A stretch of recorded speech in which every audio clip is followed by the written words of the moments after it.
गुरुजी, मैं और मेरे माता पिता 3 साल से परेशान हैं। मेरे को एक पीपल के पेड़ से भूतनी लग गई है। वो रात को रोज 11 से 2 तक हमारे पास आती है और बहुत भयानक रूप दिखाती है। और कुछ कहती है क्या? सुन लो, मैं तुझको मार दूंगी। तो तुम कहा करो मैं तुझको तार दूंगी। मैं लाडली जू की नगर की हूँ, लाडली जू की हूँ, तू कैसे मार पाएगी? बच्चा, कोई ऐसा सामर्थ्यशाली नहीं है कि लाडली जू के ग्राम में, लाडली जू के नाम में लगा हो उसे कोई भूत भूतली लग जाए। सच्ची बात यह है, इस बात को सब स्वीकार नहीं करते। सब भगवान ही है, उनके सिवा कोई नहीं। ये भूत प्रेत जितनी योनियां है ना, मेरा ठाकुर नाटक कर रहा है, ये बात मान लो। नामदेव जी के सामने लंबा चौड़ा भूत प्रकट हुआ, बोले आओ लंबकनाथ प्रभु आप ही आए। अरे वहां भी टल प्रकट हो गए, क्योंकि वही है। पंखे में, बल्ब में, हीटर में, फ्रिज में यंत्र के आकार के कारण उस बिजली का प्रभाव बदल गया। एक बहुत गर्म कर रहा है हीटर, और उसी बिजली से एक बहुत ठंडा कर रहा है, इतना ठंडा कर रहा है कि पानी बर्फ हो गया। एक है जीवन दान दे रहा है, छू जाओ तो जीवन ले ले, वही बिजली। बिजली में कोई अंतर नहीं। ऐसे ही श्री कृष्ण रूपी बिजली सब अनंत ब्रह्मांडों में व्याप्त है। हम उधर देखें, जब कोई भयावह स्थिति आवे उस समय आप चिंतन करो मेरे प्रभु पधारे हैं। बिल्कुल नहीं। और ये तुम विश्वास कर लो कि राधा किशोरी के नगर में जन्मी, उनकी सखी हो, और राधा राधा जिभ्या से को कोई छू नहीं सकता। बच्चा, बिल्कुल कोई नहीं छू सकता। आज से तुम डरना मत, पक्का? और जब तुम्हारे सामने कोई आए तो जोर से चिल्ला के कहना लाडली किशोरी राधा, फिर हमें बताना। करना तो तुम, ठीक है, ऐसा करना, और फिर हमें तुम बताना। अगली बार आना, बताना भूत कैसा है, कहां है भूत, ठीक है? जब गंगा किनारे भ्रमण करते थे ना, तो काफी वर्ष गंगा जी की प्रदक्षिणा में किनारे किनारे व्यतीत हुए।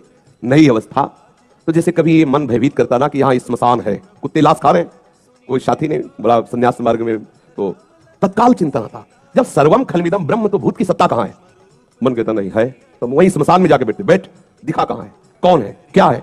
सही कहते हैं, पूरा जीवन पीछे का जो सन्यास का, पूरी गंगा जी के किनारे किनारे भ्रमण करना, कुछ यमुना जी का भी किनारा, इछावर आदि के लिए, महा स्मशान काशी, जहां 1000 लाश रोज रखी मिलेगी, सैकड़ों चिताएं एक साथ जलती है। भगवान भूत भावन कैलाशपति की नगरी जो महा स्मशान कहा जाता है, आप जाकर के देख लीजिए, मणिकर्णिका घाट में ऐसे लाशें रखी जैसे फूल मालाएं, और वहां चिता जलती ही रहती है। और उन्हीं घाटों पे कभी ऐसा नहीं हुआ कि भय लगे।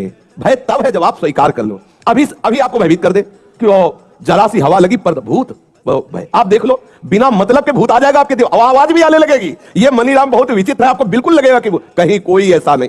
एक योनि है, भूत योनि है, जो कर्म बिगड़ जाने के कारण, जैसे धुंधकारी प्रेत योनि को प्राप्त, ऐसी योनि है। वो अपना कल्याण करने के लिए भगवत भक्तों के सामने आते हैं, भयभीत करने के लिए नहीं। जैसे भाई जी से हनुमान प्रसाद पोद्दार जी समुद्र के किनारे बैठे हुए नाम जप कर रहे थे, तो देखा कि एक पारसी पोशाक धारण किए हुए कोई सम्माननीय व्यक्ति खड़ा है। तो भाई जी माला पूरा के बोले साहब बैठ जाइए।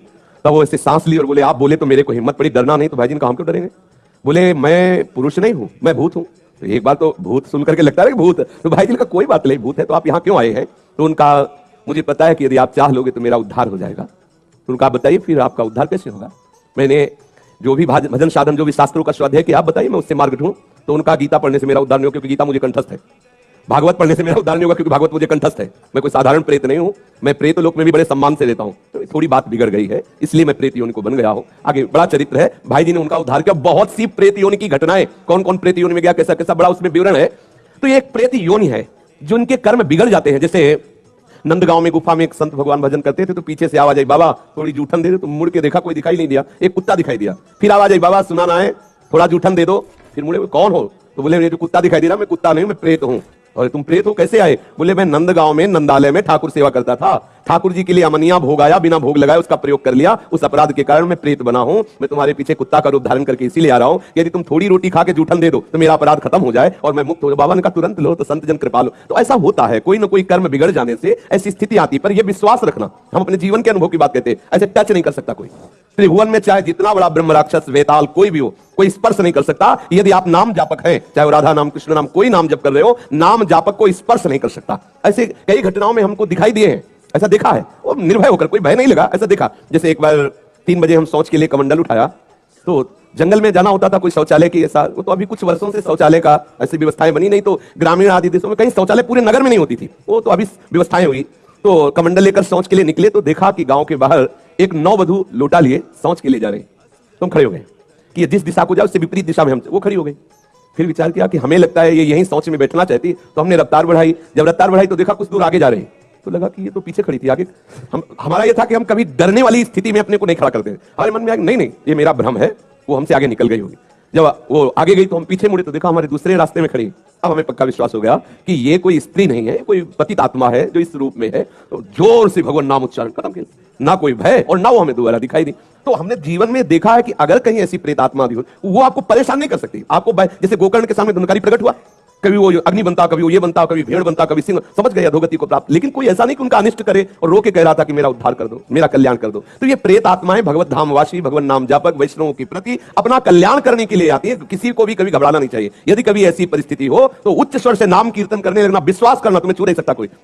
हम इसलिए सत्ता नहीं मानते। जैसे कभी कोई प्रश्न करता है कह देते मेरे भगवान ही भूत रूप में आए। ये एक स्थिति है, एक भावना की स्थिति जो सत्य भावना है। वासुदेवास्वरमिति तो सब प्रभु ही है और सच्ची बात सब प्रभु ही है। लेकिन ये जो अगर हम उस स्थिति को नहीं पहुंचे तो पक्का समझ लो कि अगर प्रेत योनि का कोई भी जीव तुम्हारे सामने आता है और तुम भगवान नाम जप कर रहे हो तो तुम्हें कभी परास्त नहीं कर सकता।